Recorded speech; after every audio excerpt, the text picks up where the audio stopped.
Welcome to PC Wiz Kids Tech Talk. Today we're looking at the Sapphire HD6950 2GB DiRT3 Edition graphics card. This one here has all these great features that are in twos, starting with the dual fan configuration. Look at that. Nice and aggressive. It's got dual bias. It's got 2 gigs of GDDR5, 800 megahertz on the core clock, 500 megahertz effectively on the memory clock. Is terrific. This is of course a 256-bit card. And we're going to really see a lot of processing power out of this. And as a bonus, included with this, you're going to get DiRT3. Now, of course, it supports all the latest standards, as you would expect on this card. And it comes with an HDMI cable. So you can watch everything on 1080p on your favorite TV monitor. And, of course, play DiRT3, which it comes with, the code there. So you can download it from Steam, okay, and play it. Terrific game. Now, also you get the DVI to VGA in case you have an older monitor, and of course you get some power cables, Molex to PCI Express in case you have an older power supply, and the HDMI cable. So great bundle, okay. It includes everything you need. Actually, it also includes the cross fire bridge connector, as you can see right here, in case you wanted to install 2 of these puppies, which would be absolutely amazing. Now, looking at the card again, talking about amazing, check it out. It's not that long. It looks really big, but it's not that big. It's deceiving. It's a good size, though. And you can see all those heat pipes underneath. It's just absolutely nice to look at with those 6 copper heat pipes coming out of the base there. You're going to get some terrific cooling and overclocking capability whenever you see something like this. Right off the bat, you know that it means business, right? It's like a beast, this thing. Look at it. And I'm liking the cooling. I mean, it's not necessarily like other types of cards that we've seen, and this one here, of course, is going to have their custom dual fan configuration, which is usually quiet. Okay, I've never experienced any loud issues with the Sapphire fans, so that's great. 2 6-pin power connectors at the top. Okay, so that's good. Gets out of the way of the case. That's where it should be. And what else can I show you? Well, other than the 2 fans, we've got the outputs. Okay, dual outputs there for your DVI and, of course, your HDMI and display out.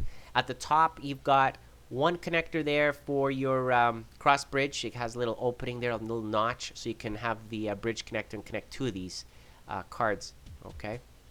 Now, looking at the card specifically here, the length isn't that big. You can install this in a mid-tower, no problem. Okay, so you don't need an extra large case.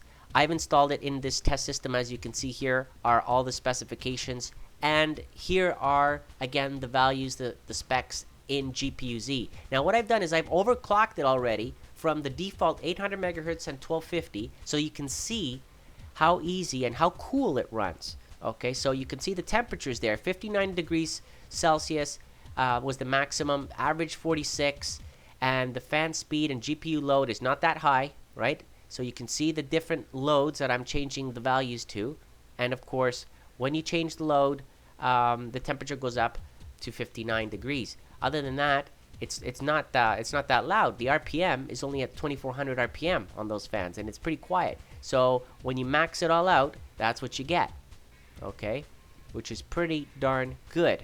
Okay, considering. And the voltage goes up to 1.1 volts, by the way, from the default 0.9 volts, which is the minimum that it comes with by default. Now, setting all this up, when you overclock, the way I did it, there's different ways, but definitely you want to use the Sapphire tweak utility that it comes with, because that's the easiest way to do it, okay? And, of course, you could customize the bias. It has a dual bias. You could download and do that yourself, but I just went into this utility, set things up there, as you saw, 900 megahertz on the core clock, and I tested it, of course, at default. And then after I tested it on default, I tested it using these values, these clocks, 900 and 1400 megahertz effectively there. That's 4800. That's a lot of memory, and you can see here the results, super results on the GPU score on 3D Mark Vantage, as you can see right there. And when I overclocked it to the 900 megahertz core that I showed you a second ago, 22626. What a jump in performance that I got there. It's incredible. And of course, if you overclock this, it would run faster than the 6970 running at those clock speeds that I have there. So it's pretty darn impressive how the special edition works.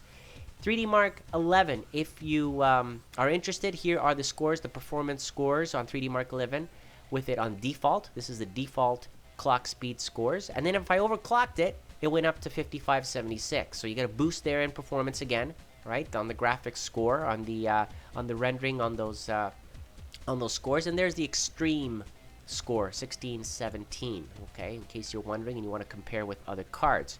Again, on Haven benchmark, frames per second there, average is 55.7. That's at 1680 times 1050, everything on high, of course, all the settings on this system, again, that I'm running, this Intel system. And if I were to run it at 1920 times 1080, you can see here it hardly breaks a sweat, keeps things at high frames per second. Terrific results right there on DirectX 11 and tessellation.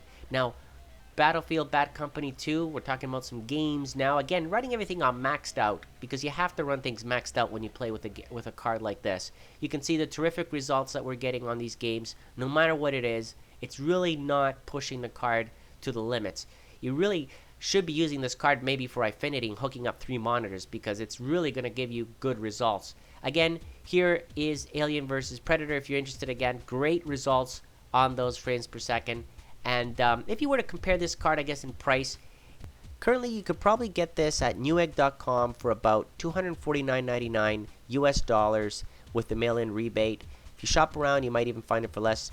And it's a great deal. I mean, it comes with dual fan, dual bias, DiRT3, great overclocking capabilities. Hey, what else can you ask for? And I'd like to thank Sapphire for providing it, and I hope you enjoyed this video, and thank you for watching.